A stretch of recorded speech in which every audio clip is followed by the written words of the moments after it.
ورفعت عيني للسماء أرى بها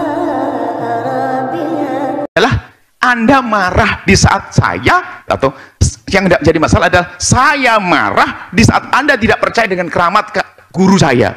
Loh, kok saya marah dengan Anda? Memang wajib Anda percaya dengan keramat guru saya? Karena yang cerita saya, mungkin bagi Anda saya pendusta kok. Saya punya guru, Masya Allah, suatu ketika dia kehabisan gula misalnya, terus ambil pasir jadi gula. Saya cerita dan saya benar. Anda tidak boleh percaya kok. Anda boleh nggak percaya? Karena ini bukan Quran yang harus Anda percaya. Berita dari saya, manusia, saya bukan nabi, yang bisa saja saya berbohong. Maka tidak wajib percaya dengan keramat. Ini kan kaidah. Apa ya? Pakai mukodam ya. Jadi, Yai, alasannya apa ya? Bisa menyatakan bahwa pakai mukodam Mi'raj dalam satu malam itu 70 kali kok tidak dihukumi kafir oleh Kiai? Iya, kafir itu kan mukallaf. Mukallaf. Mukallaf itu harus ada sosoknya.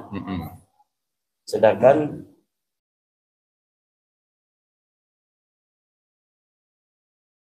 kalimat ada ini bukan harus ada di fulan-fulan, tidak ada karomah. Selesai. Karena menyebutkan kisah Al-Quran. Bahkan yang mengingkari karomat bisa saja kafir. Karomat secara umum, bukan karomatnya fulan, beda. Bukan kalau Syekh fulan, Syekh Rifai, Syekh Abdul Qadir, bukan itu. Karomah secara umum kalau ada mengingkari, ada keluar dari iman. Kenapa? Disebutkan di dalam Al-Quran. Karomah yang artinya apa? Sesuatu kejadian yang luar biasa yang diberikan oleh Allah kepada selain Nabi dari hamba soleh. Seperti Maryam. Anna laki hadha.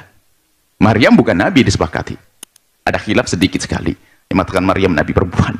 Kebanyakan bukan Nabi, tapi dia diberi oleh sesuatu yang luar biasa. Itu karamah. Yang mengingkari dalam Al-Quran ada. Cuman kalau mbah saya ceritakan ke Anda punya karomat, Anda boleh percaya belum? Tidak, saya cerita saya. Ini beda loh ya. Masalah kaidah mempercayai ini beda. Anda harus bisa memilah.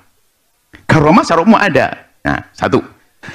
Kemudian, apa sih yang harus disepakati untuk kita percaya? Yang kita sepakati berita keramat kan gaib. Saya tidak tahu kejadiannya, hanya waktu itu. Waktu yang telah lalu atau yang datang. Manusia diciptakan dari tanah, nggak ada yang melihat. Tapi Al-Quran menyebutkan. Al-Quran yang cerita. Karena Al-Quran mutawatir, qat'il wurud, qat'iyud dalalati, dalalahnya jelas, maknanya jelas. Quran mutawatir pasti benar, maka kita wajib percaya. Manusia adalah dari tanah. Penciptaan Adam. Biarpun kita tidak pernah melihatnya waktu itu. Karena yang beritakan Al-Quran. Atau satu hadis mutawatir. Termasuk kita bilang sam'iyat ini, lihat, ini kaidah. Ini termasuk kita hubungkan deh. Masalah keramat di sini, sam'iyat. Apa yang wajib kita percaya tentang berita? Hanya dari hadis Nabi yang mutawatir, maknanya pasti tidak ada perbedaan pendapat, atau Quran mutawatir, Quran, dan maknanya orang sepakati. Hadis Nabi yang ulama berbeda tentang makna, orang berbeda pendapat, boleh dong. Ada imam ini mengingkari, imam itu mengingkari, ada. Itu hadis Nabi. Karena sohehnya adalah soheh khobar ahad. Bukan khobar yang mutawatir. Ini hadis Nabi saja ada. Imam Abu Hanifah mengingkari. Nggak dikatakan syirik kok. Karena bagi dia hadisnya tidak soheh. Ini urusan hadis. Lah kalau berita si fulan punya keramat, Anda tidak wajib percaya tentang keramatnya si dia. Ada pun mengingkari keramat, tidak boleh. Ada orang mengatakan, Syekh Abdul Qadir Jalani punya keramat begini-begini. Anda boleh tidak percaya. Sesuai dengan kemampuan logika Anda, ilmu Anda. Dan tidak mempercaya bukan mendustakan Syekh Abdul Qadir Jalani. Kenapa permasalahannya bukan Syekh Abdul Qadir Jalani? Yang cerita siapa? Loh, yang menceritakan ini loh. Ini kaidah karomah, jadi ilmiah dong. Jadi sedikit ilmiah Anda. Permasalahannya bukan apa yang dilakukan Syekh Abdul Qadir Jalani. Atau tadi saya fakih muqaddam sebagainya. Siapa yang menceritakannya? Jangan-jangan ini dusta dinisbatkan kepada Syekh Abdul Qadir Jalani. Syekh Abdul Jalani menutup pintu neraka. Ini loh. Kenapa dinisbatkan kepada Syekh Abdul Qadir Jalani? Dari mana kisah itu? Apakah beliau ngomong sendiri? Oh, itu ditulis dalam bukunya. Siapa yang menasah, yang menukil bukunya itu? Kan kita punya rambu-rambu keimanan. Inilah mempercayai keramat. Yang jadi masalah itu adalah Anda marah di saat saya, atau yang tidak jadi masalah adalah saya marah di saat Anda tidak percaya dengan keramat guru saya. Loh, kok saya marah dengan Anda? Memang wajib Anda percaya dengan keramat guru saya? Karena yang cerita saya, mungkin bagi Anda saya pendusta kok. Saya punya guru, Masya Allah, suatu ketika dia kehabisan gula misalnya, terus ambil pasir jadi gula. Saya cerita dan saya benar. Anda tidak boleh percaya kok. Anda boleh nggak percaya? Karena ini bukan Quran yang harus Anda percaya. berita dari saya, manusia, saya bukan nabi, yang bisa saja saya berbohong, maka tidak wajib percaya dengan keramat. Ini kan kaidah. Kalau Anda salah di dalam ilmu ini, alangkah banyaknya dusta yang dinisbatkan kepada ulama dianggap benar, pada ulama tidak melakukan. Keramat-keramat palsu dinisbatkan kepada ulama-ulama, padahal itu tidak terjadi. Berarti kita telah menodai ulama gara-gara kita tidak punya rambu dan tidak mempercaya. 70 kali Isra Mi'raj dinisbatkan kepada Syekh Fakih Muqaddam. Apakah benar menisbatkan cerita kepada beliau? Kecuali saya memandang dengan kebencian dengan kelompok Sayyidina Fakih Muqaddam. Wah, ini dusta dan sebagainya. Loh, kita tanya dulu, siapa yang menisbatkan kisah ini ke sana? Betulkah ada cerita ini? Seandainya betul cerita ini dalam rangka apa? Bukankah sering kita dengar ulama cerita Isra Mi'raj yang dilakukan Nabi adalah menghadap kepada Allah dalam Isra Mi'raj, dan itu hadiah buat kita, sehingga seorang muslim sehari tidak kurang berisra Mi'raj 5 kali, yaitu dengan sholat. Loh, bahasa begini kan bahasa memahamkan Isra Mi'raj seorang hamba adalah dengan sholat. Misalnya, bukan kami mengatakan Buya Yahya Isra Mi'raj 5 kali sehari, misalnya. Ini bukan pembelaan kepada Sayyidina Fakih Muqaddam dan sebagainya, kita membela kebenaran. Nah, kalau Anda tidak percaya, kalau itu Sayyidina Fakih Muqaddam ngomong apa kira-kira? Bukunya di mana bunyi? Siapa yang menukil cerita ini? Belum tadi murid saja bisa saja berdua berbeda pendapat. Kalau murid berbeda pendapat, orang lain pun sangat mungkin boleh tidak percaya. Bisa jadi ada dimasukkan sesuatu yang berlebihan, bisa jadi. Sementara telah disepakati adalah seorang alim besar, Sayyidina Fakih Muqaddam. Kalau ada berita yang aneh-aneh, bisa saja. Kan banyak dikatakan oleh para ahli tasawuf, alangkah banyaknya al-madbu', seorang imam rusak gara-gara atba'ah pengikut. Berlebihan. Ayo. Oh, itu betul ada di buku ini. Siapa yang menukil buku itu? Kemudian setelah itu apa? Anda tidak percaya, tidak ada masalah. Selesai. Kalau Anda langsung menjelekkan Sayyidina Fakih Muqaddam, loh, apakah betul dia mengatakan dan mengakui? Dan bahasanya, narasinya apa? Waktu beliau ngomong apa? Jangan menjelekkan Abdul Qadir Jalani pada Syekh Fakih Muqaddam. Ya membawa cerita itu barangkali. Kemudian maksudnya 7 kali Isra Mi'raj itu seperti apa maksudnya? Atau hanya mungkin dia sholat 27 kali? Karena sholatnya seorang hamba adalah seperti Isra Mi'rajnya Nabi dalam arti saat itu menghadap khusus kepada Allah dengan at-tahiyatul mubarakatuh. Mungkin kita tidak tahu seperti apa. Hari ini kami berikan rambu-rambu Anda di dalam bicara tentang keramat. Anda yang bercerita tentang keramat, kiai Anda, ulama Anda, guru Anda, sebatas Anda bercerita. Kalau orang tidak percaya, Anda tidak perlu marah. Karena tidak wajib percaya dengan cerita Anda. Yang wajib percaya dengan adanya keramat. Saya cerita tentang keramat wali guru-guru saya, Anda tidak wajib cerita. Sebab yang cerita saya. Saya bisa bohong. Ini rambu-rambu supaya kita punya adab. Jangan langsung Abdul Qadir Jalani. Ini kan lihat, orang yang anti keramat, anti tasawuf, Abdul Qadir Jalani dihujat habis-habis, lihat, anti tasawuf. Bilang Abdul Qadir begini. Wah, jelek banget Abdul Qadir ini. Imam Haddad juga begitu. Bisa jadi giliran Sayyidina Fakih Muqaddam. Ini dalam kitab Al-Jawhari Syafaf karya dari Abdurrahman bin Muhammad Al-Khatib di halaman 79 dikatakan di sana wa min jumlati ma kataba ilaih, dan termasuk sejumlah surat yang ditulis oleh Fakih Muqaddam kepada Syekh Tajul Arifin Sa'duddin Al-Zafari, yaitu gurunya Al-Fakih Muqaddam. Dan yang menulisnya Al-Fakih Muqaddam sendiri. Maka taba ilahi syekhu syuyukhina Syekh Muhammad bin Ali bin Abi Alawi. Termasuk sejumlah yang dituliskan oleh para guru-guru kami, yaitu Muhammad bin Ali bin Abi Alwi atau Fakih Muqaddam, dan surat ini dituliskan kepada gurunya yang bernama Sa'duddin Al-Zafari. Apa yang ditulis? Annahu urijabi ila sidratil muntaha sab'a marratin, bahwa dimi'rajkan kepadaku, atau aku dimi'rajkan ke sidratul muntaha sebanyak 7 kali, fi lailatin wahidah, di 1 malam. Wa fi riwayat, dalam riwayat yang lain, sab'in wa ishrin, 27 kali. Wa fi riwayatin sab'ina marrah, dan dalam riwayat yang lain itu 70 kali. Ini kitab yang pertama ya, kitab Al-Jawharus Syafaf.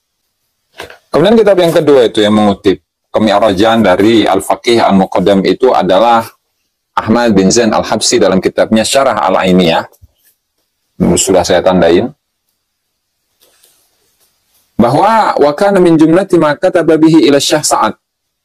Di antara sejumlah yang ditulis oleh Fakih Muqaddam kepada gurunya yaitu Syekh Sa'duddin Al-Zafari, annahu qala, bahwa Fakih Muqaddam mengatakan urijabi ila sidratil muntaha sab'a marratin. Sama kayak tadi ya, saya dimi'rajkan ke sidratul muntaha 7 kali. Wa fi riwayat sab'atin wa isyrina marratan, atau sab'atan wa isyrina marratan fi lailatin wahidah. Dalam riwayat yang lain itu 27 kali dalam 1 malam. Wa fi riwayat sab'ina marrah, dan dalam riwayat yang lain itu 70 kali. Dan ternyata saya menyimak dari beberapa kawan-kawan yang mengulas dari keterangan yang disampaikan oleh Hadratus Syekh Kiai Haji Hasyim Asy'ari dalam kitabnya Risalah Ahlus Sunnah wal Jamaah. Ya, Risalah Ahlus Sunnah wal Jamaah. Ya, itu dalam dalam kompilasi beberapa karya-karya yang ditulis oleh Hadratus Syekh Kiai Haji Hasyim Asy'ari dengan mengutip dari beberapa kitab, dari kitab Asy-Syifa fi Ta'rifi Huquqil Mustafa, karya dari Al-Qadi Iyad. Di sana dijelaskan wa kadzalika man idda'a mujalasatullah. Ini saya baca matanya dulu, kemudian saya akan bacakan dari syarah untuk kitab Asy-Syifa fi Ta'rifi Huquqil Mustafa dari dua kitab. Fadzalika kufrun, fadzalika kulluhu kufrun bil ijma', dan itu semua merupakan kekufuran bi ijma'il muslimin, dengan ijma'nya umat Islam. Yaitu beberapa hal yang disebutkan sebelumnya ketika sebuah ucapan itu menafikan ketuhanan, keesaan, atau penghambaan diri kepada selain Allah Ta'ala dan seterusnya, maka itu kufur ya, bil ijma'.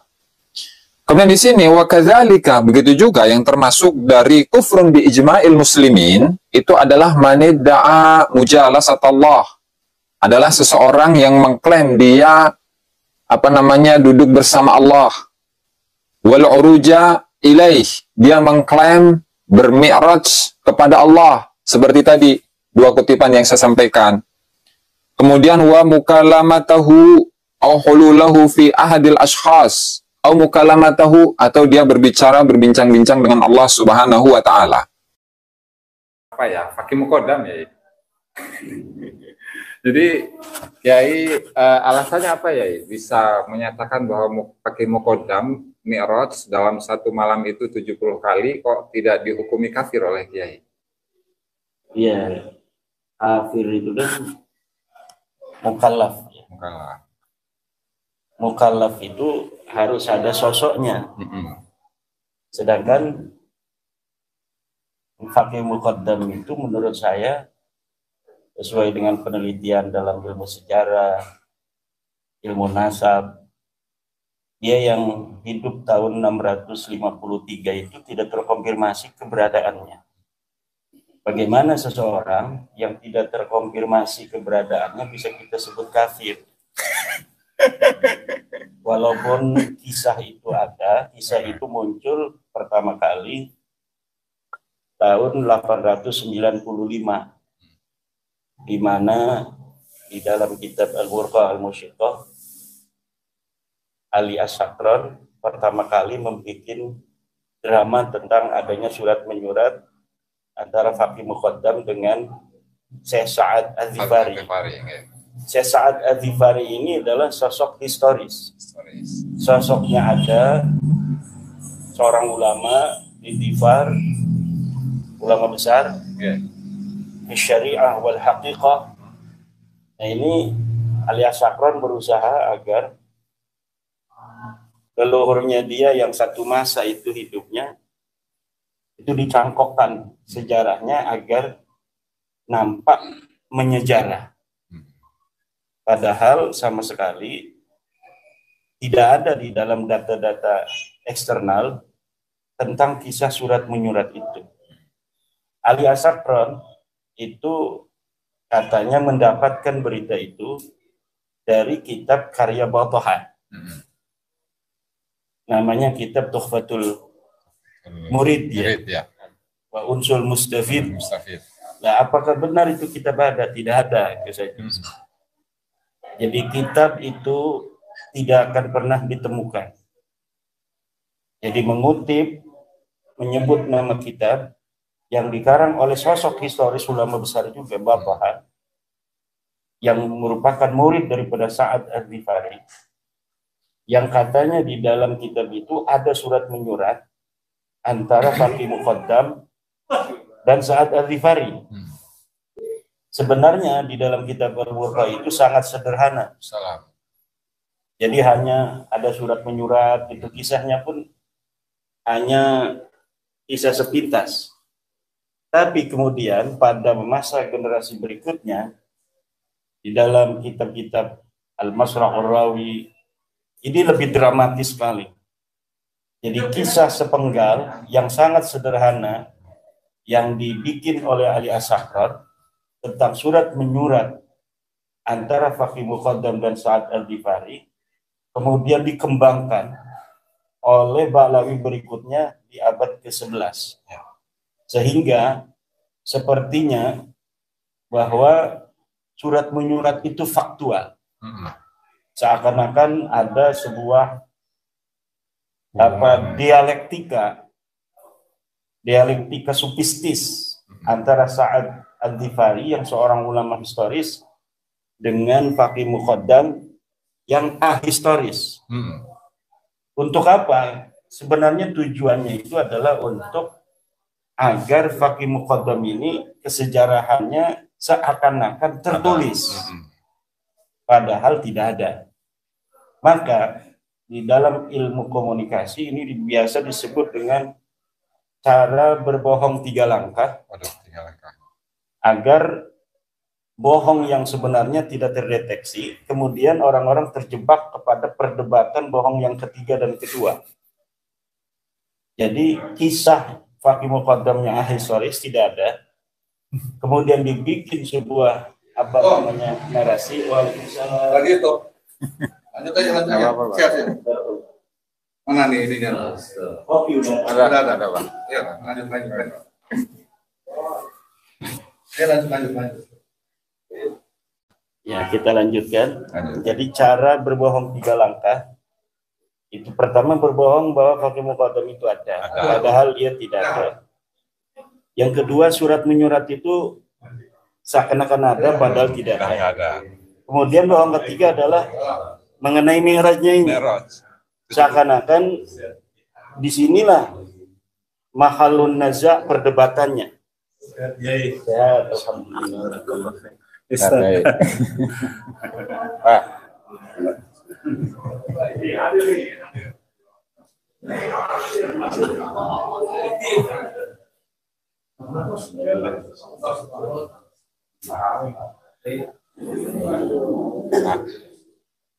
Tiga langkah ya. 3 langkah. Kemudian manusia sekarang ini terjebak dengan bohong yang ketiga, tentang perdebatan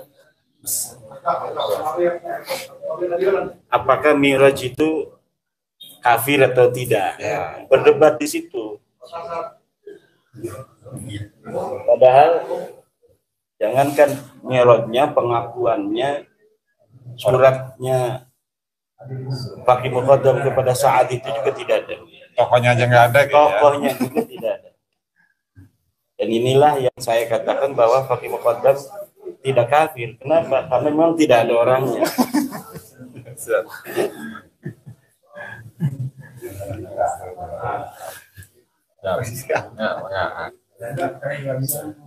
Lalu yang dikatakan bahwa pendiri dari Thariqah Alawiyah itu Fakih Muqaddam gimana ya? Nah, itu saya sudah bahas bahwa Thariqah Alawiyah ini tidak definitif sebagai sebuah thariqah. Jadi tidak memenuhi syarat untuk bisa dikatakan thariqah. Pendirinya tidak jelas, auratnya tidak jelas, mursyidnya sekarang pun tidak jelas. Siapa orang yang sekarang berani mengaku mursyid dari Thariqah Alawiyah? Kalau ada orang yang berani mengaku, maka dia harus berani mengatakan dari siapa dia mendapatkan talqin dan baiatnya.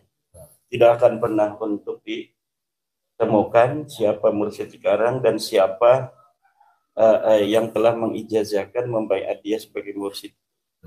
Kenapa? Karena memang Thariqah ini is nothing. Thariqah Alawiyah itu sekarang aja dikembangkan. Namanya saja di saat Ali As-Sakran tidak disebutkan namanya Thariqah Alawiyah. Di saat Alwi Al-Haddad itu pun disebutnya Thariqah Ahli Yaman. Kemudian Thariqah Ahli Yaman itu siapa? Apa gitu? Karangan siapa? Ya tidak disebutkan di dalam kitab-kitab Intran Balawi. Seakan-akan bahwa itu adalah thariqahnya Balwi. Aba Yusuf kan mursyid thariqah Qadiriyah Naqsabandiyah. Apakah bisa disebut itu thariqahnya Bani Yusuf? Bisa, ya. Tidak. Jadi kan tidak bisa ketika seorang Balawi masuk tarekat Madianiyah misalnya. Kalau betul itu pun tidak terverifikasi. Katanya Fakih Muqaddam mendapatkan sebuah baiat dari Abdullah Al-Maghribi, Abdullah As-Saleh Al-Maghribi. Ini tidak terverifikasi. Katanya Abdullah Al-Maghribi mempunyai guru yang bernama Abdurrahman Al-Maq'ad. Ini tidak terverifikasi. Abu Madian yang dari Maroko, yang aslinya dari Andalusia. Dia dari Andalusia kemudian pergi ke berbagai negara, diantaranya ke Maroko dan ke Aljazair. Kemudian dia mengembangkan thariqah diantaranya di Maroko, kemudian wafat di Tilmisan yang berada di Aljazair. Pernahkah dia mempunyai seorang murid dari Hadramaut atau dari Mekah? Tidak ada yang tahu. Kemudian bagaimana akhirnya supaya ini ada benang merah? Diciptakanlah orang yang bernama Abdurrahman Al-Maq'ad dan Abdullah Saleh. Abdullah itu akan hamba Allah yang saleh. Jadi mau berbohongnya setengah-setengah dia. Namanya harusnya disebutkan Parjo gitu kan. Jangan hamba Allah yang saleh. Ya hamba Allah yang saleh itu ya itu ciri biasanya orang-orang yang berbohong di dalam nama-nama itu menggunakan nama Abdullah. Bahkan di penelitian dari Balawi sendiri, Abdurrahman bin Yusuf Al-Abbas itu nggak terverifikasi ya? Oh, ada dari Balawi yang telah ada. Al-Bahsu anil Haqiqah fi Nasyati Al-Faqih Muqaddam wa Ulumihi wa Usuli Tariqati. Karangan siapa? Abdurrahman bin Mustafa Al-Abbas. Oh, menurut dia gimana? Coba dia. Ya menurut dia untuk kitab Al-Jawhar Syaffaf atau Al-Burqatul Musyiqah itu dua-duanya tidak bisa dijadikan sebagai data sejarah ya. Yeah. Karena keterputusan riwayat satu, kemudian yang kedua itu tokoh-tokohnya nggak jelas dan generasinya kan sangat jauh gitu ya. Yeah. Dan juga untuk sanad thariqahnya itu sendiri nggak terverifikasi. Itu ya. Ya. Wajar kalau misalnya kan tidak semua Balawi juga tidak jujur ya. Ada tuh kan seperti Ubaidillah ya pengarang Al-Istizadah. Kemudian ya banyak juga sih yang mereka juga berani untuk ada Abu ya terus. Ya. Tidak nanti. Allah taala alam.